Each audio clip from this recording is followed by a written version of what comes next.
پاکستان مسلمانوں کا ملک ہے.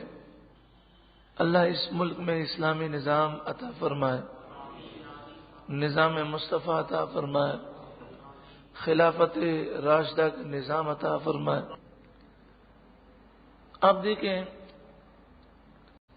کہ جب ہم شریعت سے دور ہیں تو دنیا بھی تباہ ہو رہی ہے اور آخرت بھی تباہ ہو رہی ہے.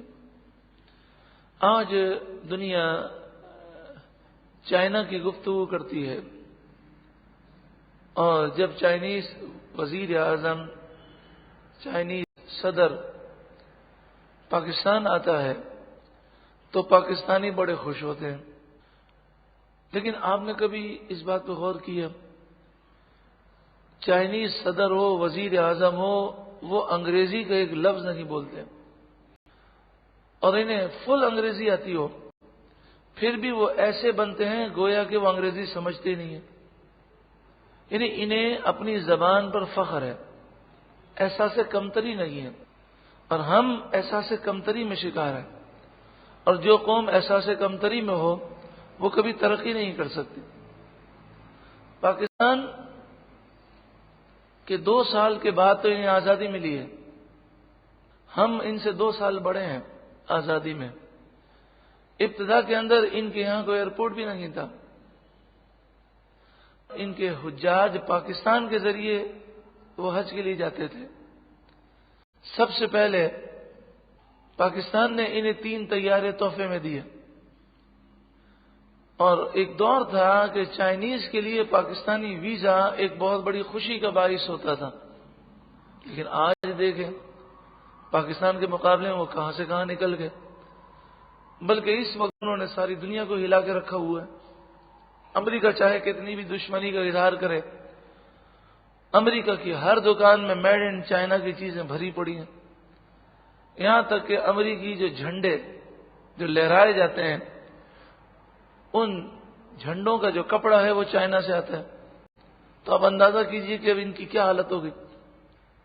تو آپ غور کیجئے کہ وہ جو قوم ہے، ایک تو اس نے خودداری کو اختیار کی ہے، خود اعتمادی.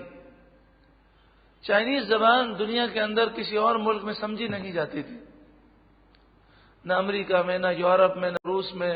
کسی ملک کے اندر چائنیز سمجھنے والا کوئی نہیں تھا.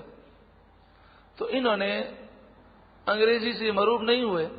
انہوں نے کہا جسے ہمیں سمجھنا ہے وہ ہماری زبان سمجھے، ہم کسی کی زبان نہیں سمجھیں گے. یہاں تک کہ چائنا کا جو انقلابی شخص ہے، جس نے اس جو چائنیز قوم کو ترقی دی، اس کے پاس 2 جوڑے جوتے کے تھے، 3 جوڑے کپڑے کے تھے. سائیکل پر یہ سواری کرتا تھا اور 2 مرلے کے مکان میں رہتا تھا. ساری زندگی چائنا سے باہر نہیں نکلا. وہ کہتا تھا چائنا میری سرزمین ہے، میں اسی میں جیوں گا، اسی میں مروں گا. اسے کوئی غیر ملکی دوروں کا شوق نہیں تھا. یہ انگریزی کا اتنا ماہر تھا کہ دنیا بھر میں انگریزی زبان کی کوئی بھی کتاب چھپتی تو وہ اسے فوراً خرید لیتا اور اسے پڑھ لیتا.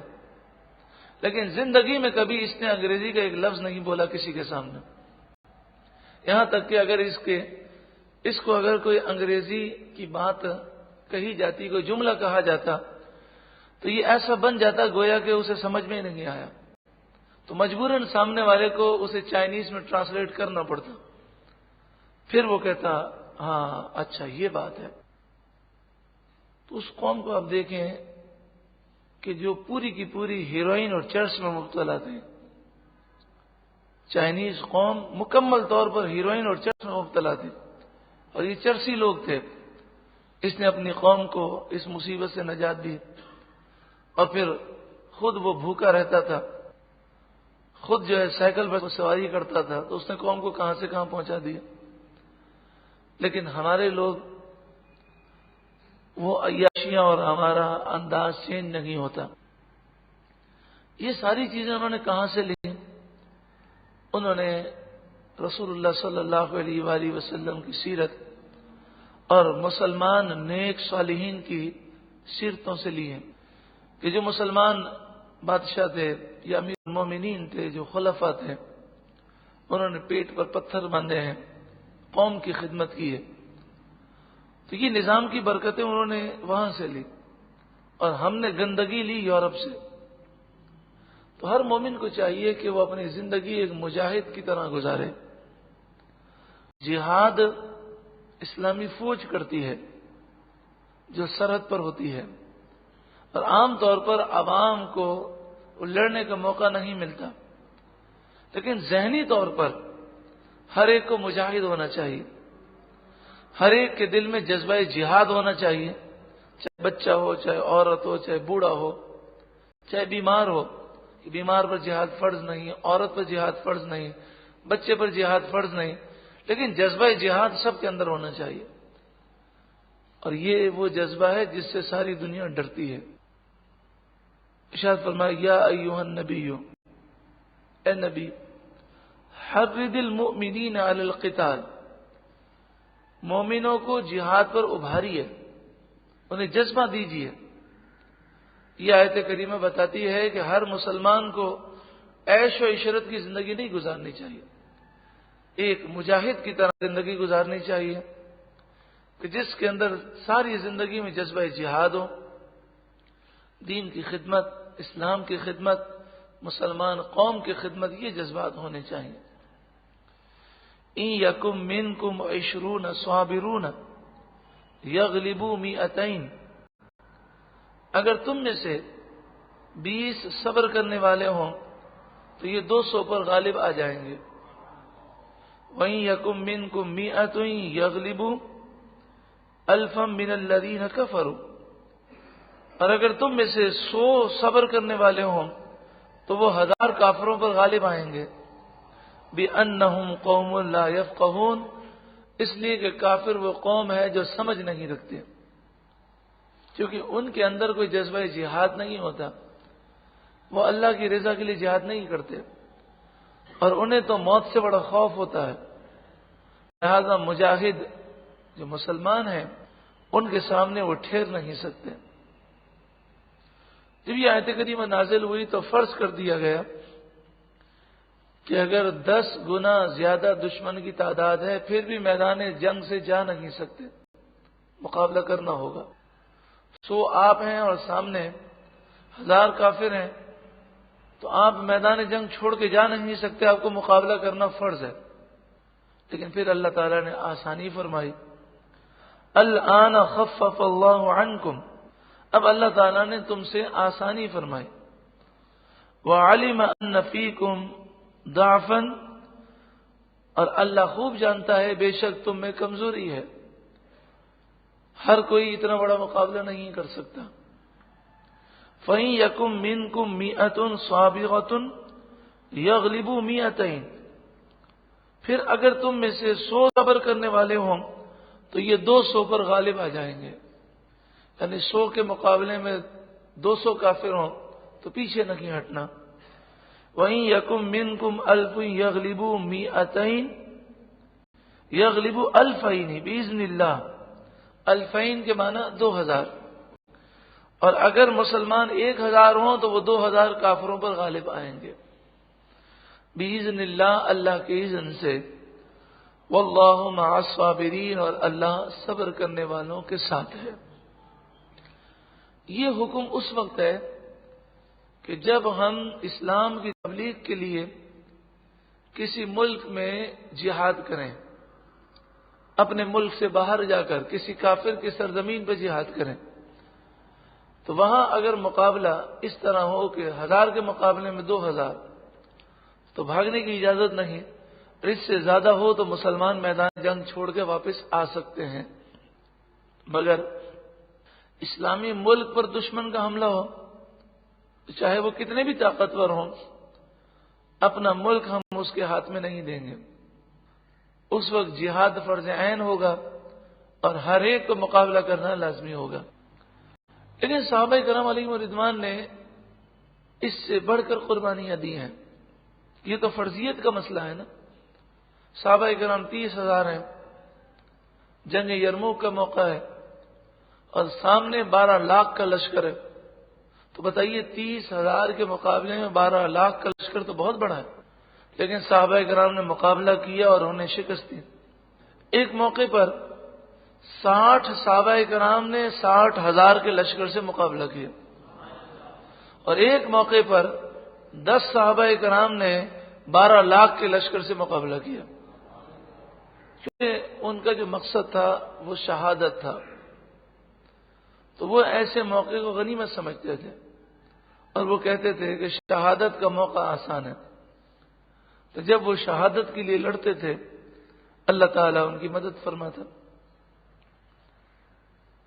ما کان لنبی، کسی نبی کے لیے مناسب نہیں ان یکون لہ اسرا، کہ وہ کافروں کو زندہ قید کریں، حتی یسخن فی الارض، جب تک زمین میں ان کا خون خوب نہ بہائیں۔ نبی صلی اللہ علیہ وآلہ وسلم ہوں یا آپ سے پہلے دیگر انبیاء، ان پر یہ لازم تھا جب جنگ ہو تو پہلے کافروں کو خوب قتل کریں، قتل کر کے ان کا خوب خون بہائیں، جب کافر ذہنی طور پر مغلوب ہو جائیں تو پھر کافروں کو گرفتار کیا جائے۔ اس سے پہلے گرفتار کرنے کی اجازت کسی نبی کو نہ تھی۔ ایسا ہی نبی اکرم صلی اللہ علیہ وآلہ وسلم نے کیا۔ آپ نے غزوہ بدر کے موقع پر 70 کافروں کو ہلاک کیا، اور پھر جب وہ مغلوب ہو کر بھاگنے لگے تو رسول اللہ نے 70 کافروں کو گرفتار کیا۔ تو حضور کا یہ زندہ گرفتار کرنا یہ قرآن کی آیت کے عین مطابق ہے۔ بعض لوگ یہ کہتے ہیں نعوذ باللہ من ذالک، وہ یہ کہتے ہیں کہ غزوہ بدر کے موقع پر رسول اللہ صلی اللہ علیہ وآلہ وسلم نے جو 70 کافروں کو گرفتار کیا اور فدیہ لے کر چھوڑ دیا، تو یہ رسول اللہ صلی اللہ علیہ وآلہ وسلم سے نعوذ باللہ من ذالک غلطی ہو گئی۔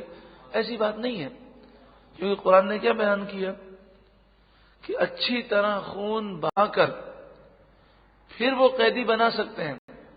تو غزوہ بدر کے موقع پر 70 کافر تو قتل کیے، باقی بھاگ گئے۔ اب جب کافر مغلوب ہو گئے تو اس کے بعد 70 کو آپ صلی اللہ علیہ وسلم نے گرفتار کیا، اور آپ کا گرفتار کرنا، فدیہ لینا بالکل درست تھا۔ لیکن چند لوگ ایسے تھے کہ وہ ان تمام باتوں کی طرف ان کی کوئی توجہ نہ تھی۔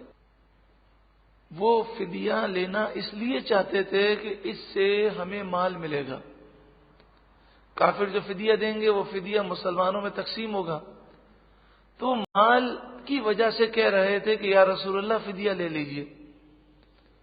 تو ان پر اللہ تعالی نے اپنا عتاب نازل کیا، تریدون عرض الدنیا، اے مسلمانوں تم دنیا کا مال چاہتے ہو، واللہ یرید الآخرہ، اور اللہ آخرت چاہتا ہے، واللہ عزیز حکیم، اور اللہ غالب حکمت والا ہے۔ رسول اللہ صلی اللہ علیہ وآلہ وسلم اور مخلص صحابہ کرام کا فدیہ لینا اسلام کی سربلندی کے لیے تھا، کیونکہ کافر 70 مارے گئے ہیں، باقی بھاگ چکے ہیں، اب یہ ذہنی طور پر مغلوب ہیں، ان سے فدیہ لے کر انہیں چھوڑ دیا جائے گا تو ساری زندگی وہ مسلمانوں کے روب ہی کا ذکر کریں گے، اور وہ دوسروں کو بھی مسلمانوں کا روب و دبدبہ سنائیں گے، اور وہ ہمیشہ ذہنی طور پر مغلوب رہیں گے۔ مقاصد یہ تھے، اور جن 70 افراد کو گرفتار کیا گیا تھا اور ان سے فدیہ لیا گیا، ایک روایت کے مطابق بعد میں سب کے سب ایمان لے آئے۔ تو یہ بھی وجہ تھی انہیں قتل نہ کرنے کی کہ ان کے نصیب میں ایمان لکھا ہوا تھا۔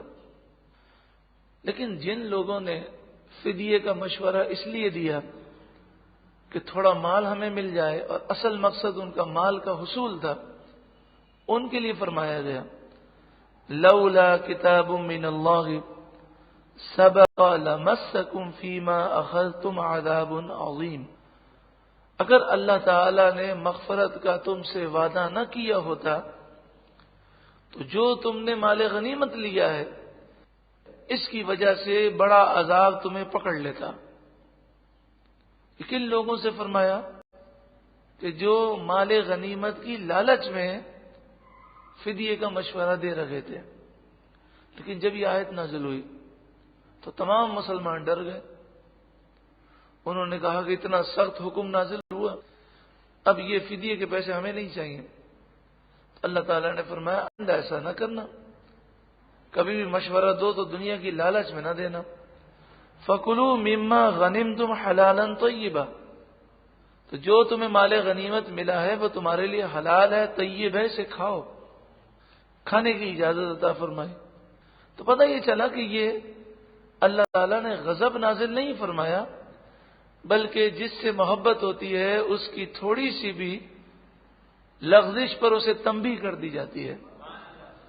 تو چونکہ یہ رسول اللہ سے فیض یافتہ تھے تو انہیں تنبیہ کی گئی، یہ محبت کی تنبیہ تھی. اسی لیے تو پھر فرمایا فَكُلُوا مِمَّا غَنِمْتُمْ حَلَالًا طَيِّبًا، کہ تم کھاؤ حلال طیب مال کہ جو تم نے مال غنیمت سے حاصل کیا. وَاتَّقُوا اللَّهَ، اور تم اللہ سے ڈرو. ان اللہ غفور الرحیم، بے شک اللہ بخشنے والا مہربان ہے. قرآن مجید فرقان حمید کی تفسیر بیان کرتے ہوئے اس بات کی احتیاط بہت ضروری ہے کہ ایسا انداز اختیار نہ کیا جائے کہ اس سے رسول اللہ یا صحابہ کرام کی بے ادبی توہین محسوس ہو یا لوگوں کے دلوں سے ان کی قدر نکل جائے. کیونکہ قرآن مجید فرقان حمید اللہ کا کلام ہے، اللہ رب العالمین ہے، وہ اپنے بندوں سے جس طرح چاہے کلام فرمائے. لیکن ہم اللہ کے عاجز بندے ہیں، تو ہم اللہ کے محبوب بندوں کے متعلق گفتگو کرنے میں بہت زیادہ احتیاط کریں. اور یہاں پر تو بالکل واضح بات ہے کہ رسول اللہ صلی اللہ علیہ وآلہ وسلم نے وہی کیا جو شریعت کا حکم تھا. یہاں تو بالکل واضح بات ہے. صحابہ کرام علیہم رضوان بھی دین کی محبت میں مشورہ دے رہے تھے. ہاں صرف بعض لوگوں کے دلوں میں یہ خیال تھا کہ ان 70 قیدیوں کو قتل نہ کیا جائے، قتل کرنے سے ہمیں کیا فائدہ ہوگا، اگر فدیہ لیں گے تو بہت سارا مال ملے گا. اور بعض صحابہ کرام کے مشورہ دے رہے تھے وہ اس لیے دے رہے تھے کہ انہیں اگر ہم نے قتل کر دیا تو ہمیں کوئی فائدہ نہیں ہوگا، لیکن قتل نہیں کریں گے، آزاد کر دیں گے. یہ ہر جگہ مسلمانوں کے روب و دبدبے کا ذکر کریں گے اور ذہنی طور پر یہ مرعوب ہیں، تو اس سے اسلام کو فائدہ ہوگا. اور پھر یہ حسن سلوک دیکھ کر بعد میں اسلام لے آئیں گے. تو ان کا مقصد صرف اور صرف اسلام کی ترقی اور اللہ کی رضا تھا. لیکن بعض لوگ وہ موقع کی تلاش جیسے گویا کہ نہیں ہوتی، کسی سے بغض ہو تو ایک جملہ مل جائے کہیں طریقے سے بھی تو وہ موقع کی تلاش میں رہتے ہیں، اور جہاں موقع ملا انہوں نے رسول اللہ کی گستاخی کرنی ہے، صحابہ کی گستاخی کرنی ہے، یہ انبیاء کی گستاخی کرنی ہے. ایسے شخص کو قرآن کا نور نہیں مل سکتا. اللہ تعالی ہمیں بے ادبی اور گستاخی سے محفوظ فرمائے.